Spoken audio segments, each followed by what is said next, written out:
Yep. Good morning. Good morning. Coffee Conversations with Greg J is on. How are you doing today? Tuesday. It's Ujima in the Kwanzaa tradition. And yeah, collective work and responsibility is the order of the day. Hope you're doing okay in these days and time. So I won't be before you very long. I just want to kind of talk with you a little bit about building trade with Africa. This is important, I think, for us. We talk a lot about Africa, and as you know, and the reason being is that now we are all connected across the globe through technology. And that means that borders are almost non existent. We complain a lot about our condition as Black people in America, our condition across the country, but we do at the same time have access to, you know, all of the vital natural resources in the world. And in these days and time, we can be the dream of our ancestors by using our education, our business acumen, our chutzpah, to build bridges between Africa and African America. This is why it's so important. And then, we want the information. We need the information in order to make sound business, decisions and exercise sound business principles. Because when we begin to transcend borders, customs, traditions, essences, idiosyncrasies, right? They're all different.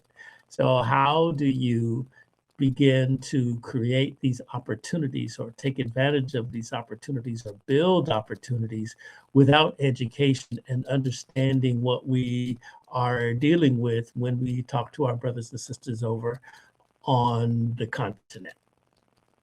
Hey, Rhonda Love. Hey, Rhonda. Hi. Hey, what's going on? Hello there. How are you? Hey, Rhonda. I'm good. All right. I'm just trying to get Hi. this. There you are. Hold on. Hello there. How are you? Yes. All right. Can you hear me? Oh, you got to I turn can hear your. you. Oh, I hear your echo. You got to turn your thingy down, whatever that I, is. okay, I think I just did. Is that Oh, better? okay. Yeah, I think you're fine there. All right, there we are. Hey, Hey there. just kind of chatting about Africa.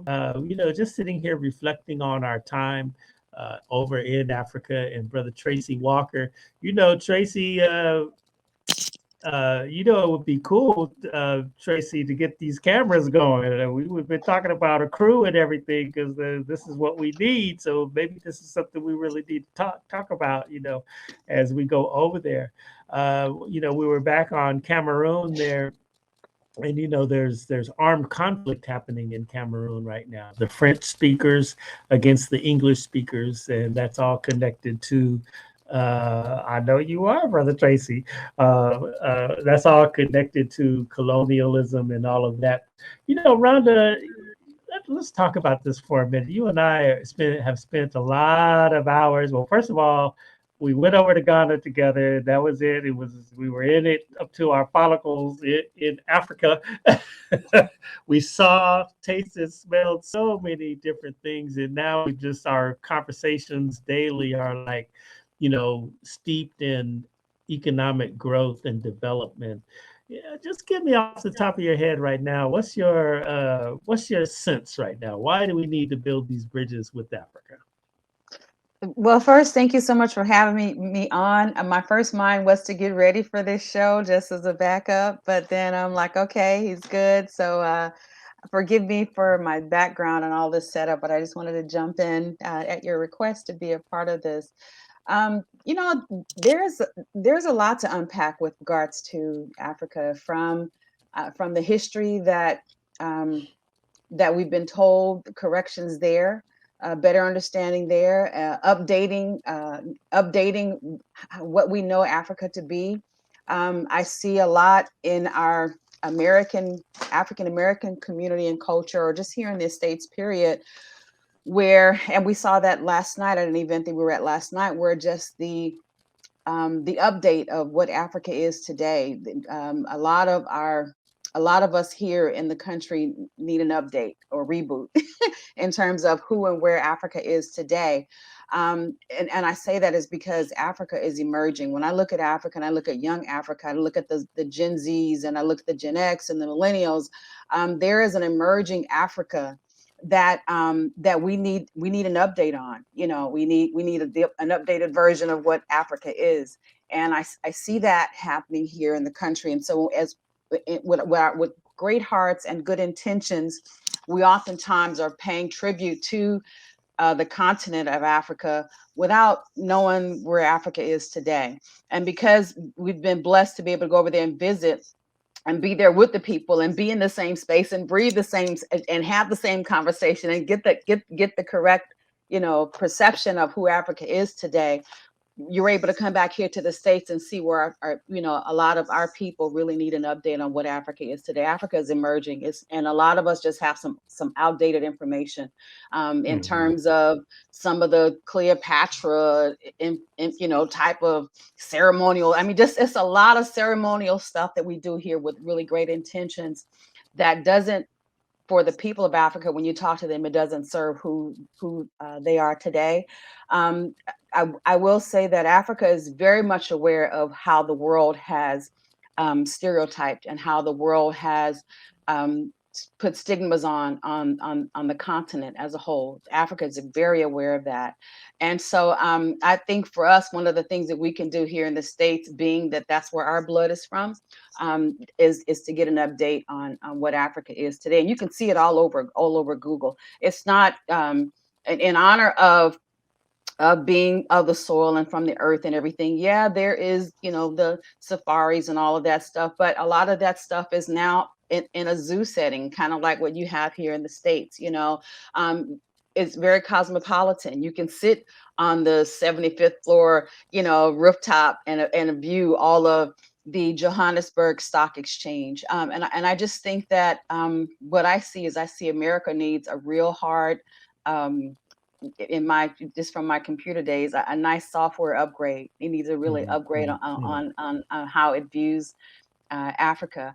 And there's a lot of opportunities that are happening there too. And I think that in terms of what you really need to know about Africa, you're not going to find it on mainstream media here. That's not their job. That's not their call. That's not what they do here.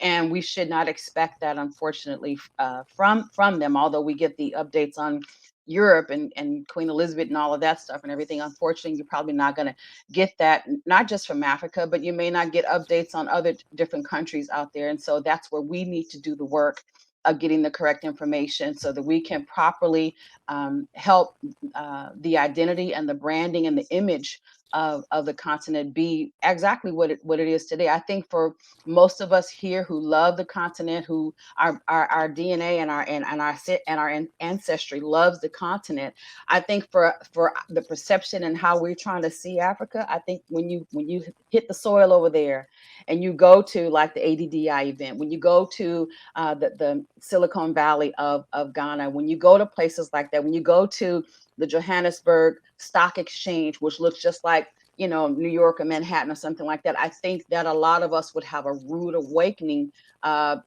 because of what we have not only been told here, but because what we didn't go back and update on our own and see for ourselves. One of the things that I kept saying, Gregory, when we were over there, is you got to go see Africa for yourself, because if you do, it changes all of those paradigms. Right. You know, it's interesting. The number one people have on our South Africa trips is, man, Brother Greg, they don't show us the Americans at what they have seen. Like you say, you're at the finest, five-star hotel, their rooftop sipping cocktails, and you see the whole skyline, skyscrapers, and, you know, like a Stevie Wonder song, skyscrapers and everything. You know, it's really something. And you do have to do, you know, the homework for yourself. And we have to go approach it with an open mind. So many people, and it hurts my heart to hear this when, you know, we're beginning to talk to people about how to get to, you know, about going to Africa. And, you know, people are like, I'm not going to Africa. They would rather go to Paris and London, England, and all of that. Why? Because we have been so working on our assimilation and what is acceptable to, the general market. We can be at our workplaces and say, "Oh, I went to London, I went to Paris," and people can relate. Where if you say, "Okay, I went to Accra, I went to Benin," everybody can't relate to that. And that when they do envision Accra or Benin or Sierra Leone in their head, they're thinking grass skirts and Tarzan, and that's just not the case at all. Tracy Walker's talking about, thanks to all the new African shows on cable TV, artists and actors are more prevalent. He sees more updated Africa, and that's what's up right there, man. I mean, Yeah. and when you go, it's real, right, Rhonda? Yeah, when you go, it's very real. I mean, I think getting an update on who Africa is today, emerging Africa, is where you want to start, And Yeah. then from that, if you want to tie into that work, I mean, there's a lot of work that still needs to be done, a lot of work. I mean, you're talking about a whole globe, and we know the history of what happened, the dividing of the continent and all of that stuff and everything. You're talking about a continent that is, and I'll just say it, is fighting a a global agenda. They're fighting a really big agenda that's been around for hundreds of years. And so, after you get the update on the culture and what's happening now, and you see it for yourself, you may want to, I mean, at least for me, I certainly wanted to dive in and help and be a part of changing that image, changing who the world is insisting on trying to see Africa as being. I'm so proud. I mean, this last trip to Ghana, Greg, just really did my heart well because, before when I went with you to Africa, it was really about tourism and culture and just kind of learning from the soil what just the history and fact finding and all of that stuff in terms of that. This time going to Ghana, it was a combination of that, just kind of seeing what happened in Ghana, what happened at the castles, what happened at the forts, what happened, it was that, but it was coupled with business and trade this time, and so we got a chance to break away from the group that we were with, and have some meetings and just kind of see what's going on over there. And we got a chance, as you know, to be in the presence of some of the brightest minds there in Ghana, in the capital of Accra. And I was so Wait a proud. minute. Oh my God, the brains, Wait a the minute. brains of those people, the emerging Yo, Africa. OMG, they design. Oh man, I yeah, mean, yeah. it's, it's. Oh God, I don't have a word in my vocabulary, but it was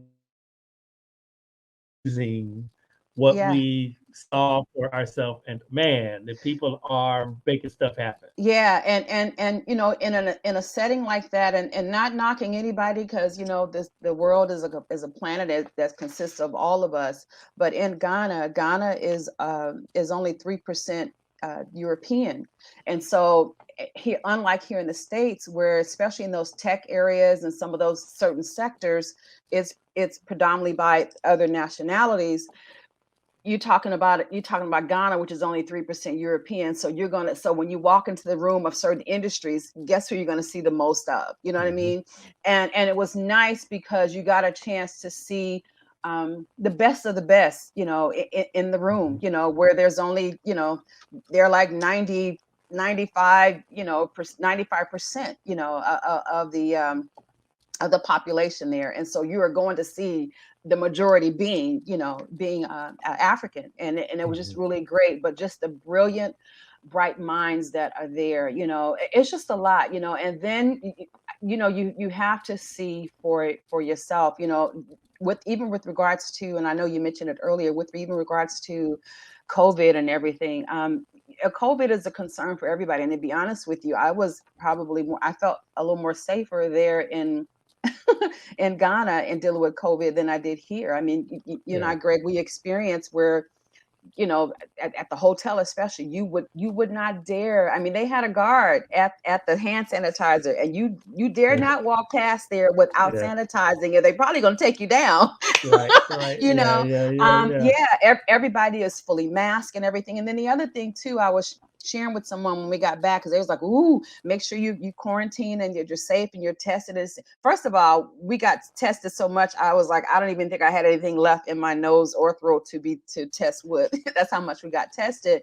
But the other thing too is we have to be mindful is that especially in the part that we're in, you know, in Ghana and those areas there, they don't have the big delivery trucks bringing lots of processed foods into your communities with sugars and carbs and all of that, the whole middle of the store stuff and everything. In those areas in Ghana, Ghana is eating from the soil. They're eating from the ocean, you know, they're eating from the land directly from the earth. Again, they don't have the big food companies. I don't want to name any names, but they don't have them making these big, huge deliveries of canned processed foods and everything. The folks there, majority are eating from the soil. They're eating from the trees. And so, and I say that to say they are probably a lot healthier than most of us here. It's not a whole big high situations of diabetes and heart attacks and cholesterols and this and that. They eat from the soil. And just in the time that we were there, Greg, I mean, I think I lost probably 15 pounds or so. And it was just wonderful. And I wasn't doing anything other than just eating the foods that were there. Even when we were sitting at the bar there, to look over and see the bartender when I ordered, you know, my drink, and it was non-alcoholic, but the fruit drinks that you get, but you know, your fruity drinks that you get from the bar, regardless of what you put in it and everything. Those folks, the bars there are going and cutting fresh pineapples. We saw it, Greg. They're cutting fresh watermelons. They're cutting fresh mangoes to make your juice to go with your rums or whatever else that you're adding into it, even down to that level. And but like I said, there's no big delivery trucks constantly bringing lots of processed foods into to, you know, where we were in Ghana, Accra and Cape Coast and everything like that. So I mean, you got fish. I mean, most of the wealthiest women there are fisher women. You know, they're pulling from the ocean fresh foods, and they're pulling from the trees and the soil. Now, you know, that isn't to say there aren't the rural areas, but, you know, I mean, we did see in this trip in Ghana, we saw both ends of the spectrum in terms of we started out in Accra, which is the city, right? I mean, it's the city, you know. Now, understand you're in Africa, so it has its Africanisms in terms of there there is a street economy there that is thick. All along the sidewalks are people selling everything from fruit to fish to, I mean, it's just everywhere that you go. This is what they do, you know, in Africa, but indeed it is a modern city and that is Accra.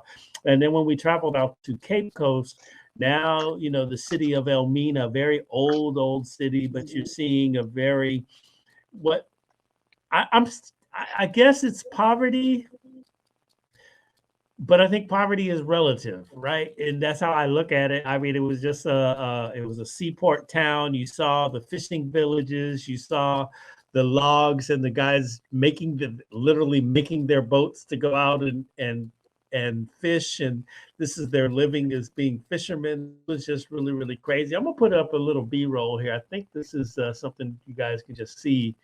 And you know, I wanted to add too, Greg, while you're doing that, I was talking to Tanisha Anderson Lux, Calvin Anderson VIP Records daughter, and we had just got back, and I was just sharing with her about the things that I saw there, how I didn't see homelessness, and I didn't see hunger and everything. And one of the things that I shared with her, as I was sharing it with her, and I said, you know, you see a lot of poverty there. And she paused. She pulled over to the side of the road because we were really having an intimate discussion. And she said, I can just feel it through the phone. So she pulled over. And when I talked about what you're about to show here, she said, you know, Rhonda, she said, is it really poverty, or is it just simple living? People who are choosing to live very simplistic. And I said, wow, that is something to think about, because depending on, you know, well, coming from America, most of us are going to look and say we see poverty. But is it poverty, or is it a simpler way of living? Here's we're seeing up on the screen now. You and I are on the side, and in the main, the people are watching now. You know, just video when we were on the bus. I remember we drove by the place every day going to our meetings, and just the billions of people just there at the docks, right, and all of the open market there.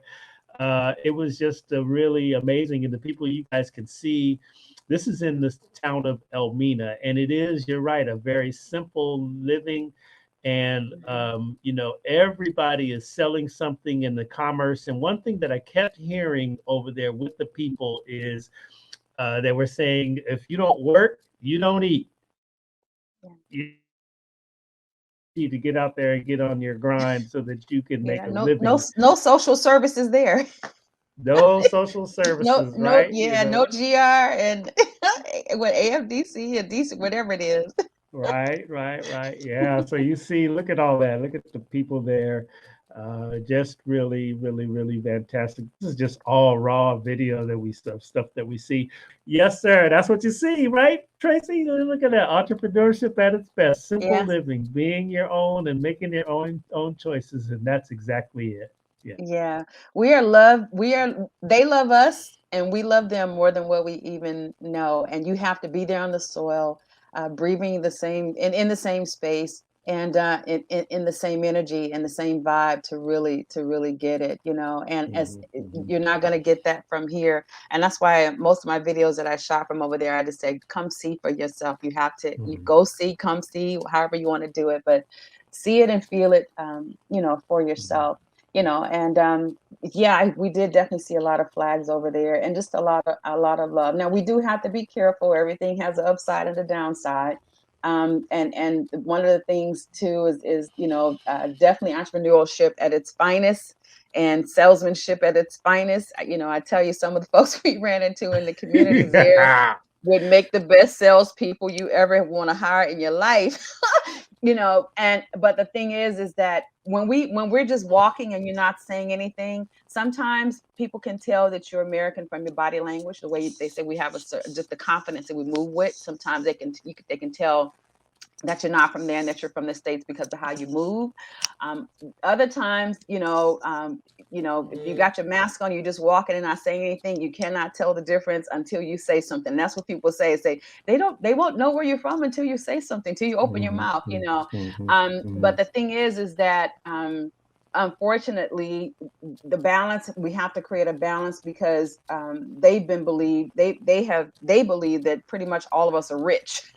Yeah, That we yeah, all have tons and tons of money and everything. And so it is kind of I don't want to say a fight, for lack of a better word, but just that getting that understanding that, our democracy and our whole situation is, a lot higher and it looks a lot higher, but, it has to do with racials, you know what I mean? I mean, we live where the American dollar is valued more, but it costs more to live there. So at the end of yeah, the day, when you look at percentages of what we're living on, we're probably living off of the same percentage level in terms of poverty, and just struggle, But I think getting that understanding that every all of us here in America are not rich, and just finding that medium in the bridge, where we can help one another in that area. yeah. I'm chopping it up, but I know you'll smooth it out, Gregory.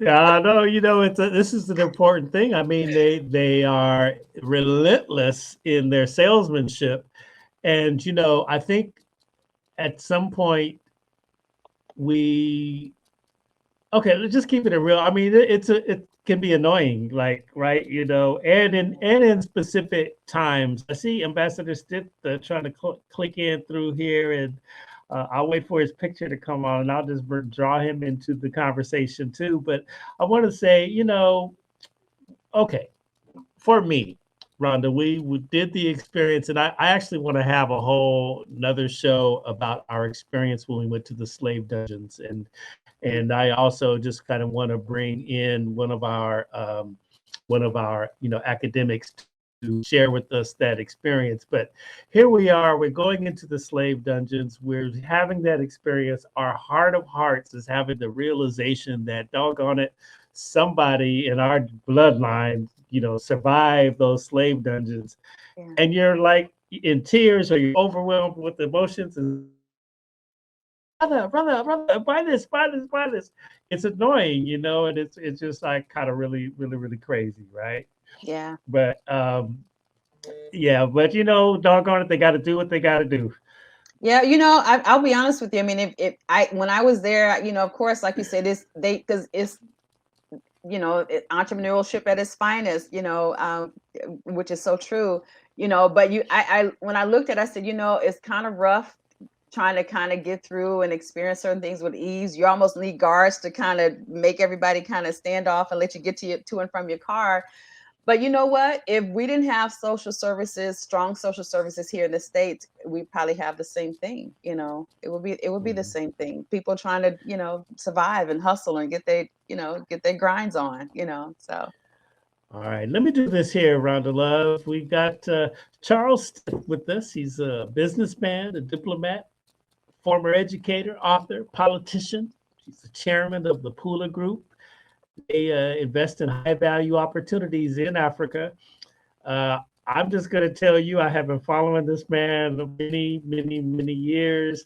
When he was at Harvard, he used to come through West Angeles Church of God in Christ and talk to he is one of the world's foremost experts on, what we're talking about, building these bridges of culture, of trade, of opportunities in Africa.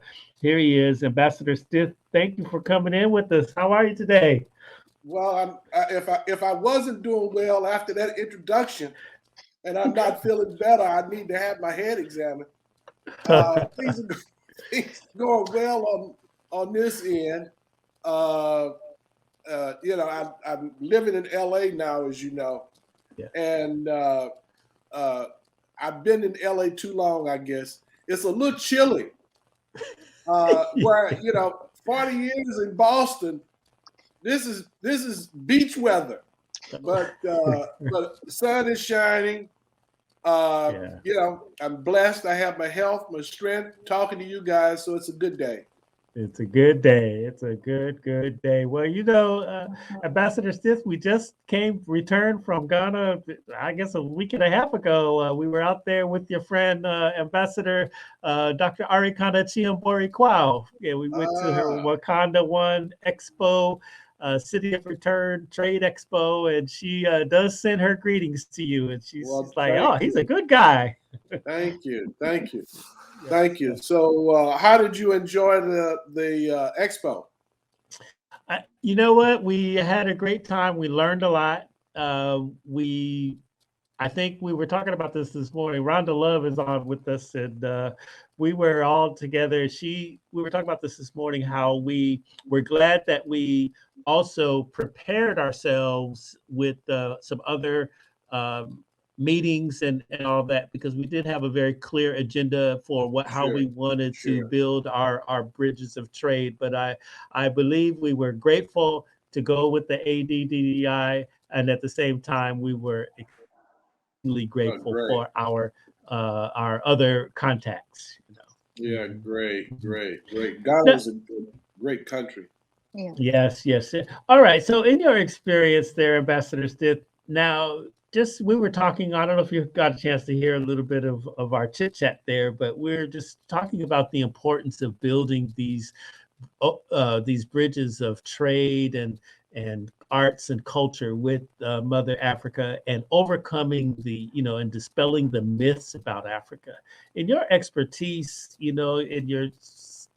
all levels that you have been experiencing the continent on, tell the people how important it is for us to dispel these myths and continue to build bridges. Well, let me make 2 points in response to your question, Greg. The first of which is I've been kind of beating around the continent for more than 50 years. My first trip to Africa was in 1968. Wow. And I was 20 years old. I was in Kenya on a short-term missions project. And I remember very distinctly looking out. We were in the southern part of Kenya, and I distinctly remember looking out at Mount Kilimanjaro and wondering what life was like on the other side of the mountain. And little did I know, 30 years later, I'd be on the other side of the mountain as the U.S. ambassador to Tanzania. So I've got a little broader perspective than many. And I give that in some context so maybe you'll appreciate the point that I'm going to make. For almost every reason you can name, it's important for us to build bridges to the continent. But the way that I would frame it in today's reality is, if you believe there is a global economy, if you are not playing globally, you are not in the game. It's just pure and simple. If you believe there's a global economy and you aren't doing something globally, then you are not in a game. You're doing something, but it's not the game. And for African Americans, the place to which we have the most access is Africa. And quite frankly, the place with the most opportunities is Africa. And so dealing with the negative perceptions and that sort of thing is more an issue for us than for them. And it's a big issue for them. I mean, it's one of the things that I talk to leadership on the continent about all the time, that they need to do a better job of marketing Africa to the African diaspora, because we, by and large, get our information the same way that everybody else does, and that's through mass media. And anytime the subject of Africa pops up on the screen, it's usually about death, disaster, or destruction. So, of course, if you're going on vacation, you don't want to do death, disaster, and destruction to it. And if you want to invest your money someplace, you don't want to invest it in a place that's on the precipice of disaster and destruction. So I stay on them all the time. You've got a story. You've got a great story. But it's up to you to tell it. And from our perspective as African Americans, it's as simple as the point I made earlier. If you believe there's a global economy, if you believe it, if you don't believe it, then, this case, ignorance is not bliss. But if you don't believe it's a global economy, I'm not talking to you. Right. If you believe there's a global economy and you aren't playing globally, you are not in the game. It's as simple as that. And, I tell my friends, and I've been doing it, in theological terms, it's called an epiphany. A couple of decades ago, I was walking through the airport, and I think I was I was in New York, I think, and I'm walking through the airport. And generally, when you walk through an airport, you're looking for your gate, or you're looking for a concession stand, or you're looking for a bar. And in this case, I just stopped and I looked around at this sea of humanity moving through the airport. And it struck me. Almost none of the people were Black. Almost none of the people moving through the airport, going from one destination to another, were Black.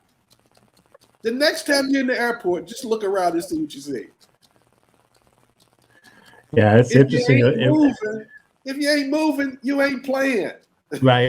So, it's interesting. I was having a conversation online with on one of the groups that I belong to called Melanated Passports, and we were talking about how, it's really a chore to get our brothers and sisters just to talk and just acquiring a passport. You got to have it. You know what I'm saying? Got to have it, and that's probably what you see when you're going into the airport or a place like that. You're right. You don't see many of us. You don't. You don't. And we've got to get in the game. And, look, I tell young people all the time, for me, capitalism is like democracy. It's the worst economic system you can imagine. It's just better than everything else. That's right. That's right. Yeah. Yeah. Uh, Now, let me ask you, Ambassador. So now, okay, so now you've taken your body of work there. I mean, you got books, you just that guy. Okay. Subject matter is this is how I see it. What's the categories that business people in America can begin to explore when we have consciousness that you've described? Like on Africa, what is the, okay, is it tech, is it minerals, gold, all that kind of stuff, or what do you see? It is everything. It is everything. If I were in the movie business, and you've got the kind of experience with production values that you develop, the expertise that you develop in this market, I'd be starting a movie production company on the continent. If that's what I did, that's where I'd be. If you're interested in the mining exploration, well, if you're Black, good luck getting a mining license in America. Yeah, right. So if you want to get in that business, the place you need to be is Africa. If you're in finance and you want to do the really big deals, the place you need to be is in Africa. If you're in the infrastructure, it's Africa. If it's in farming, it's Africa.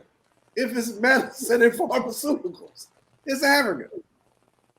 Now, the kicker, and this is why I said we've got to do our own. We've got to do our own psychoanalysis and emotional, intellectual, and spiritual restoration as it comes to Africa, because the opportunities are there. We're just scared, and there's no way to be successful in business if you're not paying attention to your business and you're not paying attention to your money. Okay? There's no way to be successful. And so for folks who think, well, I'd like to invest in Africa, but I wouldn't want to live in Africa. Well, if you don't want to live where you're making your money, I mean, think about that. Right. If you don't want to live, where you're making your money, that's providing, you all the benefits and amenities of life. If you don't want to live there, you've got another kind of problem. And, depending upon what your lifestyle is, you can find it on the continent. I mean, it's going through a remarkable period of development, so it's becoming much more urban.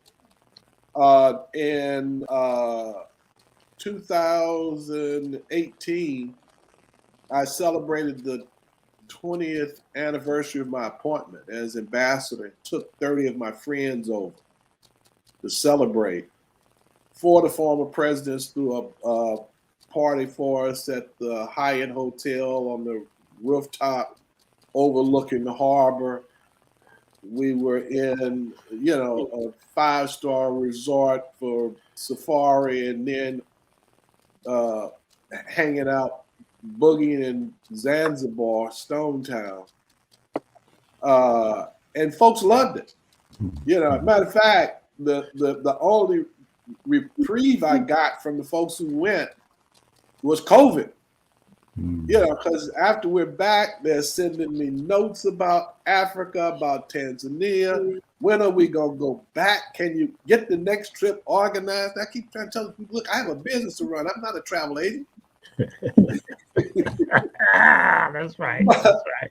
You go And if you are as particular about picking a destination there as you're about picking a destination anywhere else, you can find you can find your cup of tea. Yeah, I like South Africa, and one of the reasons I like it, quite frankly, is golf courses.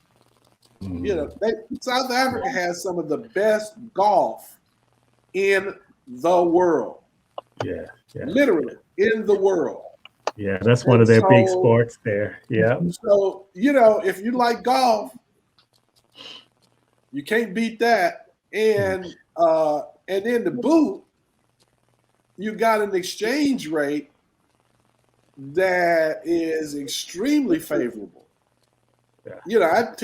I joke with my wife, I say, honey, I love you, but when I'm in South Africa, I'm saving money.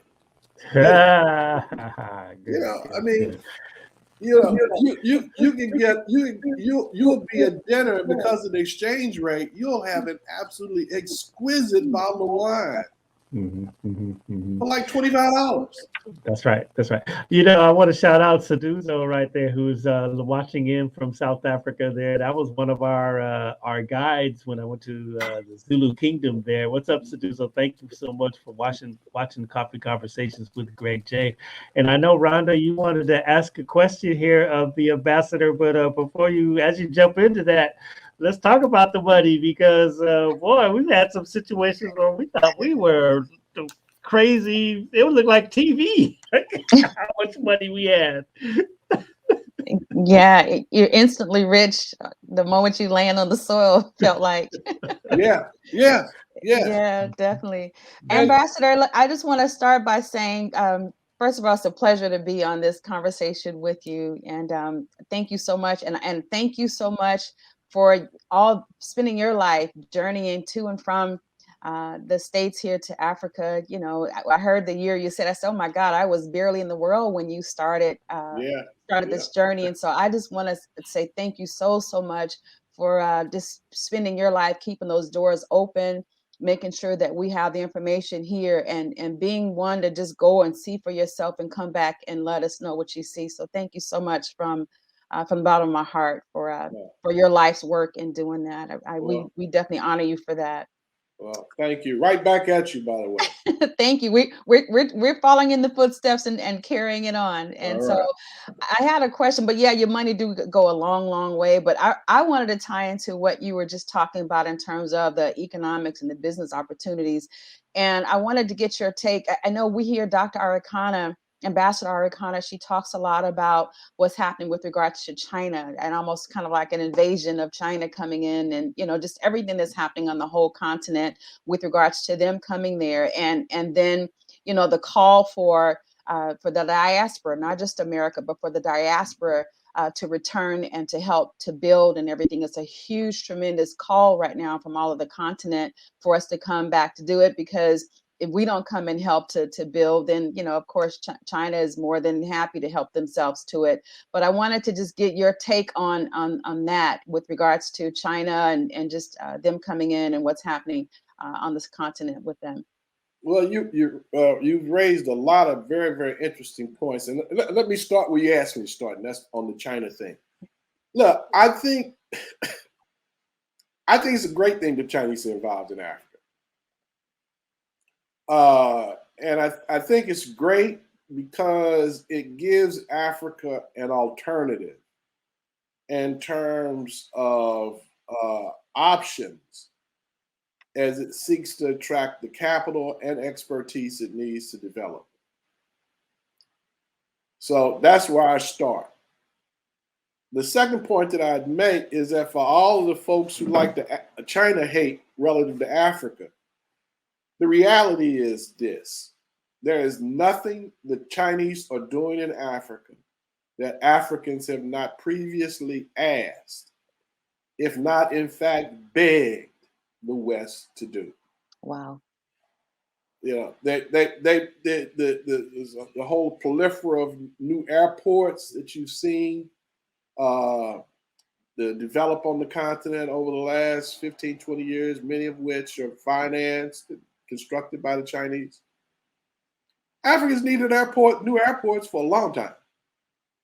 And they've been asking the West for a long time. And so the reality is, if you need something, then you keep begging somebody to do it who's not going to do it, or do you cut a deal with somebody who's prepared to do what you need done?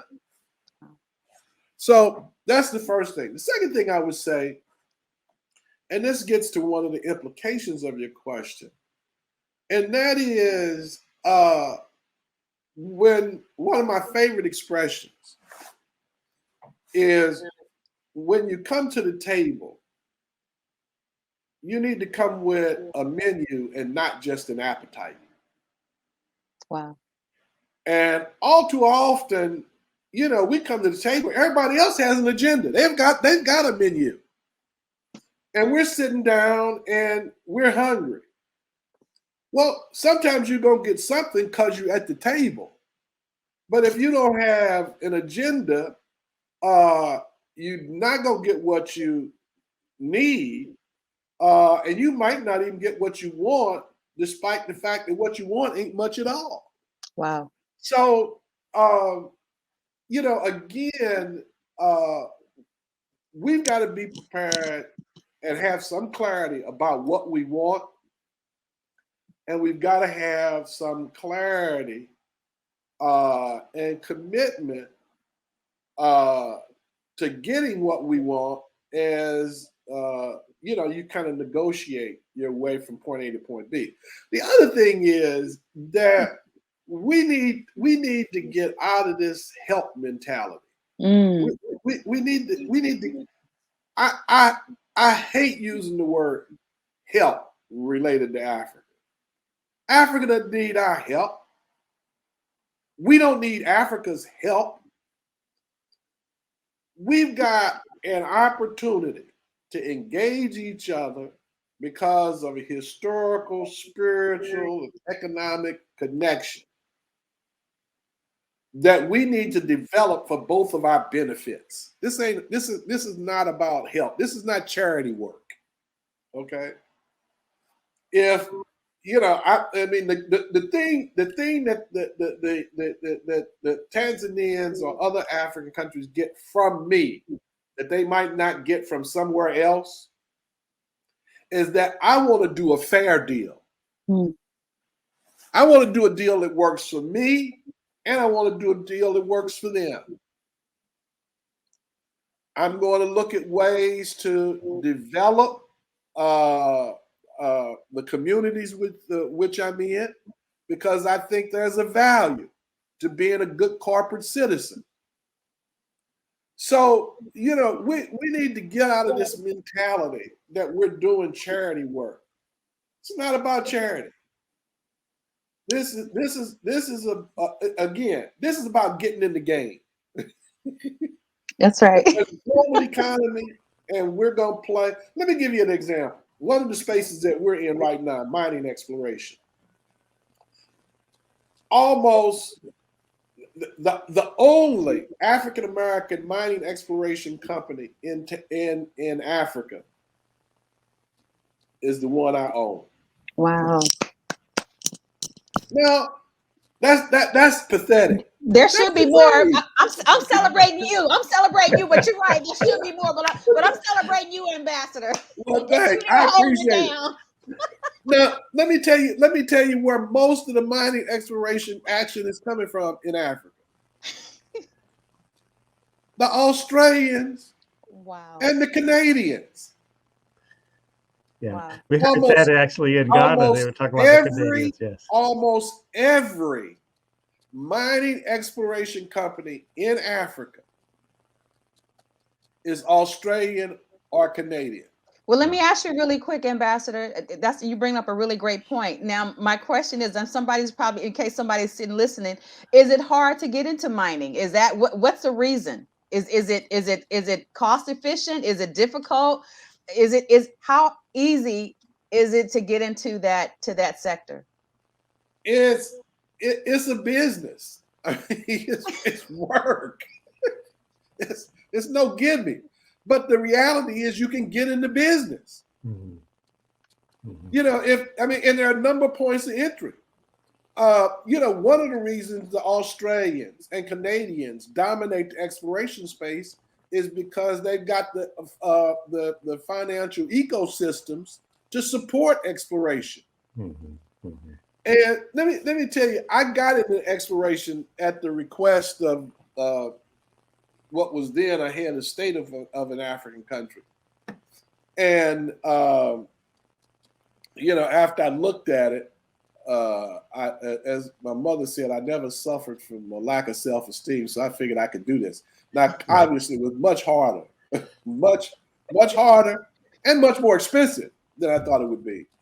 Wow! But having said that, the upside is huge. I started the Pula Group as a consulting business, and I had a client in the mining sector that bought one of these exploration packages from an Australian.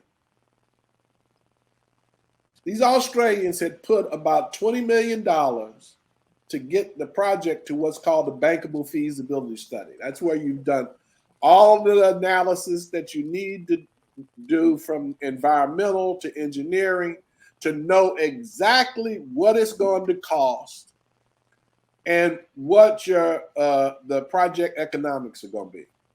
They hadn't beyond drilling, they hadn't dug a hole at all. They spent $20 million. Wow. They sold the project for $964 million. Wow. Wow. Now, Ambassador, I got one question for you, because I know somebody's probably, just in case somebody's out there sitting listening, what is an exploration package? Most of us think mining and we think about a big hole in the ground and people digging, right? The first step is you've got to find a resource. You know, now you can buy a mature project, and you know, because of technology or other factors, there's a way the market changes. You know, there are ways to make the project profitable. But in a lot of cases, it literally is looking for clues. Some of those clues are available in, through government, the geological offices. And, there are areas that are highly prospective for certain sorts of minerals. It's then up to an exploration company to go in, look at all of the available material, make some assessment as to whether it might be prospective for a particular project. And then you have to do everything from drilling, and there's a science to where you drill and how you drill. You then have to test what you drill in a multiplicity of ways. Then you start to do the kind of environmental studies that you need to do, so you know what kind of impact you're going to have. Most African governments now are requiring, which I think is absolutely great, that you do a community impact analysis. I like that, because I was just sitting here thinking, not to cut you, I was just sitting here thinking how when we toured through South Africa, one of the things that really hurt my heart was just all the mining holes that were just left in communities and everything. And it's like, you know, here in the States, of course, that whole community piece is added. I mean, you may hit, depending on your development, they may ask you to build a park or contribute to that community in some way. And so it was just really heartbreaking to ride through Africa, parts of South Africa, and just see where just holes of mining were just left and, you know, just open, eyesores, if you will, in communities. Yeah. Ambassador Stith, so in this space of community impact is something that I noticed in our recent trip to Ghana is the relationship between government and traditional leadership, right? There was always this underlying intersection. In this mining piece, what does that look like? So, like, if you go in there, you do the deal, right? And you have your agreement with the government and you get all of your permits and all that fiduciary stuff in order. But then do you have to turn around and get with the chiefs and the kings and the whoever are in The charge? reality is, we're not doing any exploration work in South Africa. So the short answer to your question is I don't know as it relates to South Africa. In Tanzania, I mean, again, this goes back to community impact. As a good corporate citizen, we just thought it made sense after we made a decision, that we were going to look seriously at a project. We started meeting with people in the community. Right. Well, like in Ghana, when they talk about, okay, let's just kind of change lanes a little bit. So real estate, right?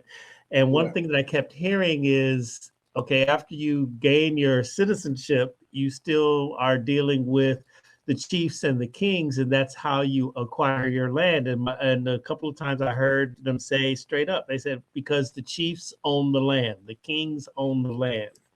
And so whatever your moves you're making over there is some kind of, well, at least in Ghana, there's some kind of intersection or agreement with traditional leadership, those chiefs and kings and whatnot.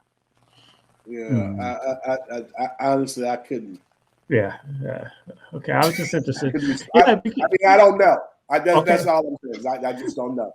All right, so I have and the reason I was asking too, like getting back into the whole mining thing, I know that in the Congo, I know about a particular project, and the documentation appears that you do have to go through the traditional leadership in order to gain access to wherever these minerals are.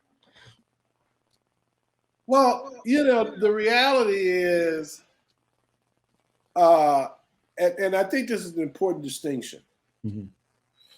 And unfortunately, I think it ruffles a few feathers. Yeah. But there is no way I would do business in the Congo. None. Wow. And the principal reason is that it's an autocracy. There's no due process. It's whoever is shot their way into the state house and is there today. And when you start talking about a project like mining, with a 25-year shelf life,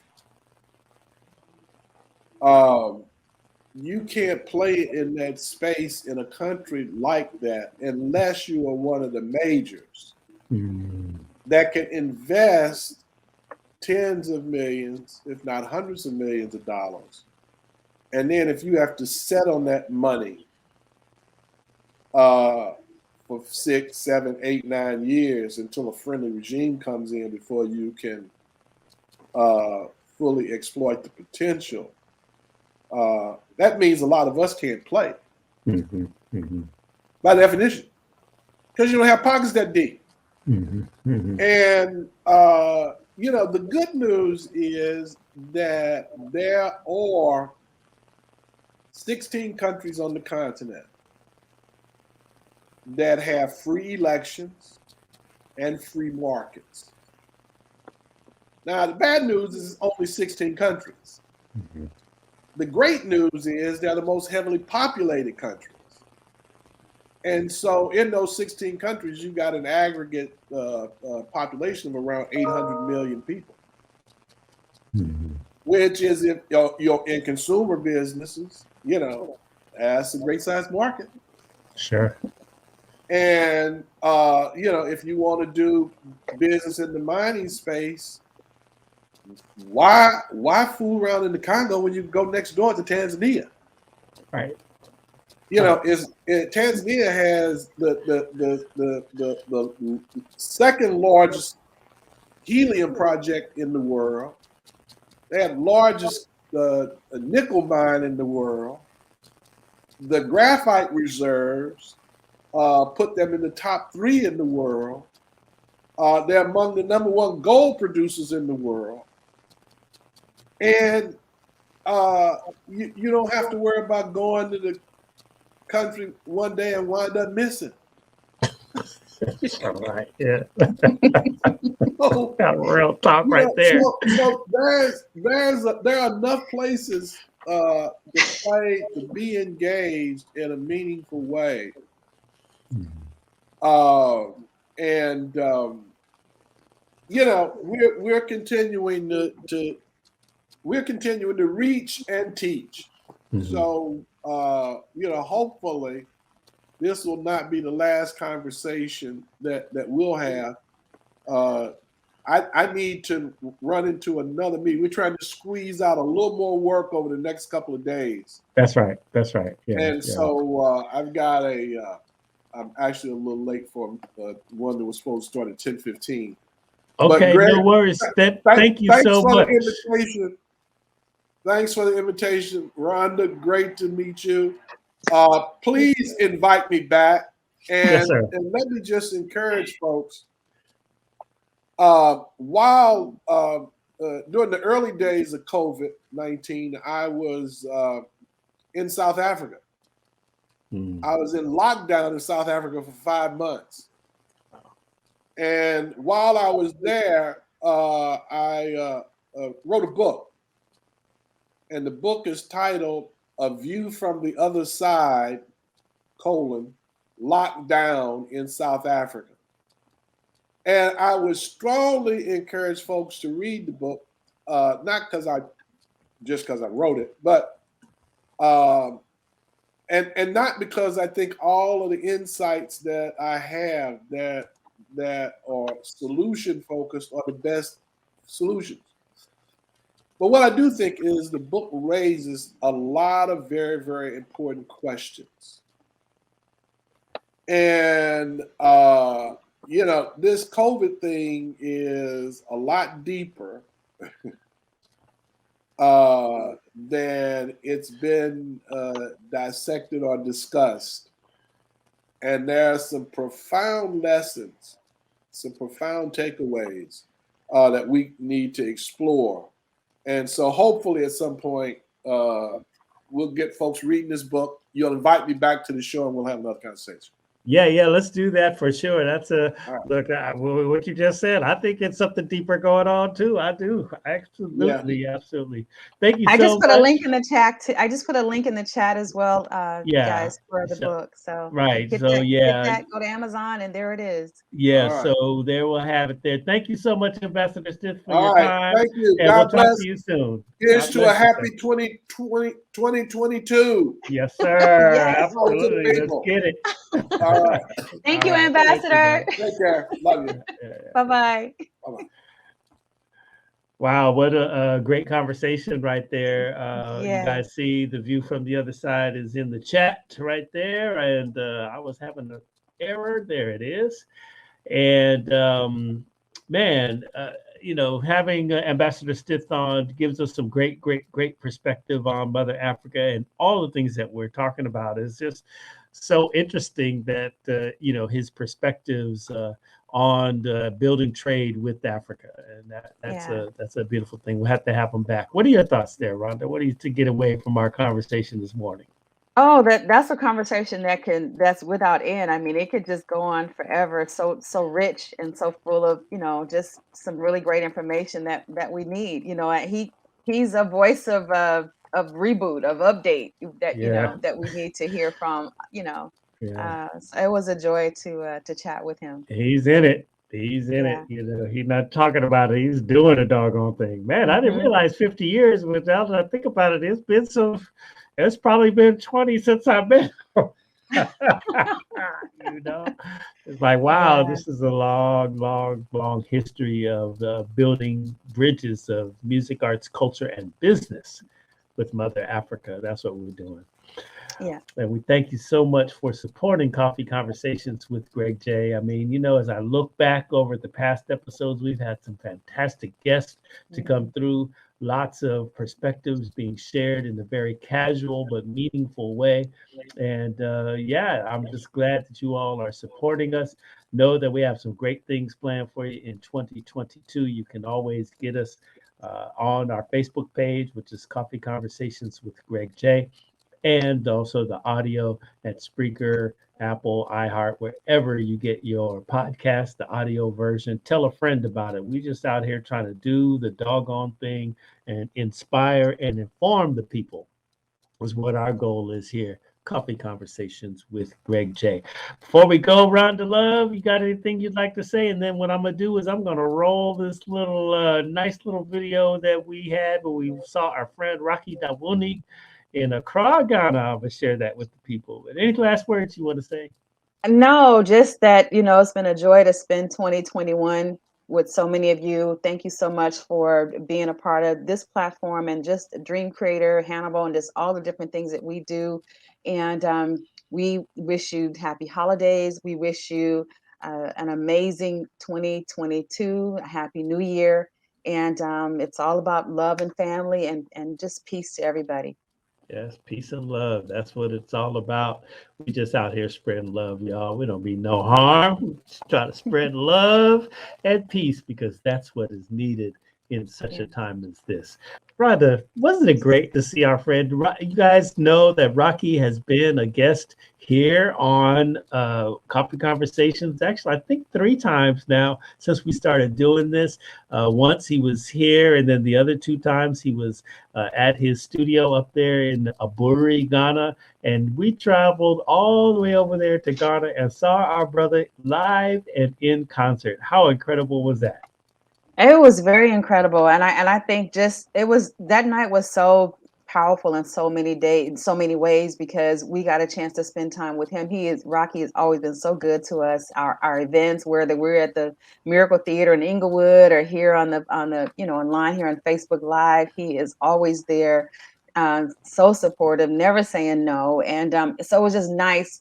To be there and to be in Ghana with him, and not only there with him, but celebrating such a special occasion for him. Just being nominated for the 64th Grammys, for the best global music award, and so it was nice to be there to celebrate with him. And it was just an added treat because, we were there for a couple of weeks, and so there were people that we had hoped to see while we were there, and just wasn't enough time to see them. And the beautiful thing about being there with him that night is that some of the key people that we wanted to see in Ghana was there with us celebrating him that night, which was so amazing. With Stephanie Sullivan, the U.S. ambassador to Ghana, she was there, and we met new people, some amazing bright minds, and just leaders doing great things on the continent of Africa, the fashion designer. And he literally grabbed my phone. Here he is. He's just coming off of doing one of the absolute best runways, Rhythm of the Runways, in the world, really. And so here we are with him, and he's grabbing my phone and he's putting his information in my Instagram and making sure that we are connected with him. And, there were governors and heads of states. They're all there that night, celebrating Rocky, that we really had hoped to connect with, and we were able to do that night in just such a great space, great spirit, great motivation, great vibe. So it was just, it just goes without saying, it was just an incredible experience.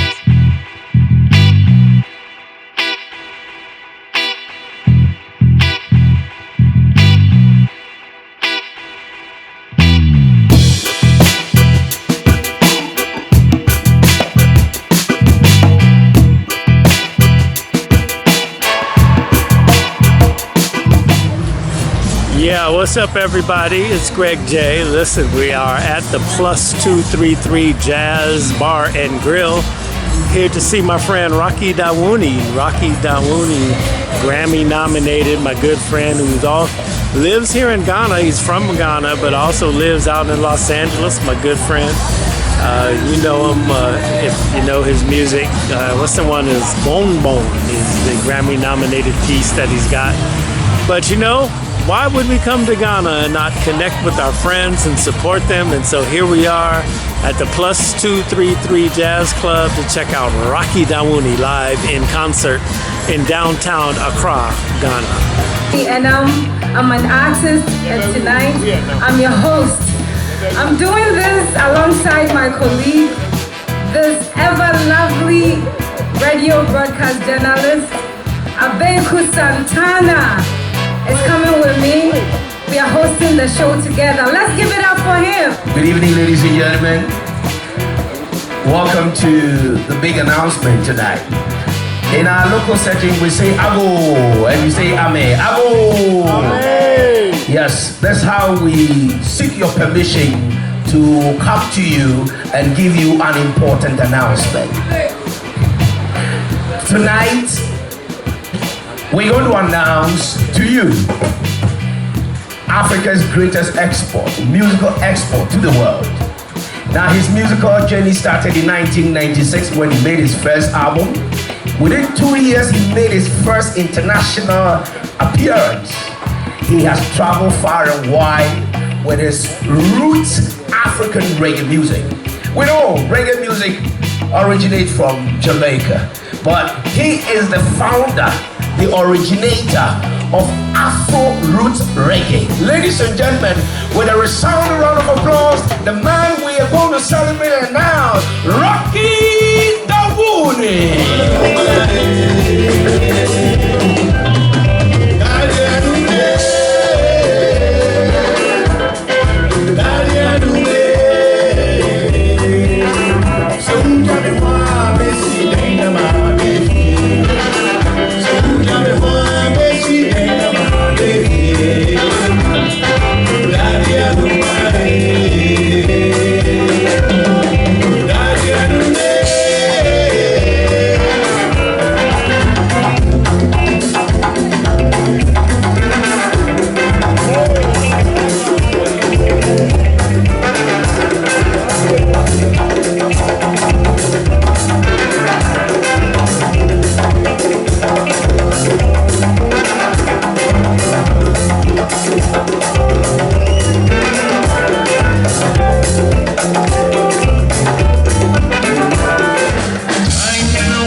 Everybody come say,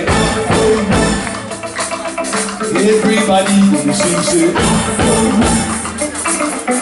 everybody come say, everybody sing say.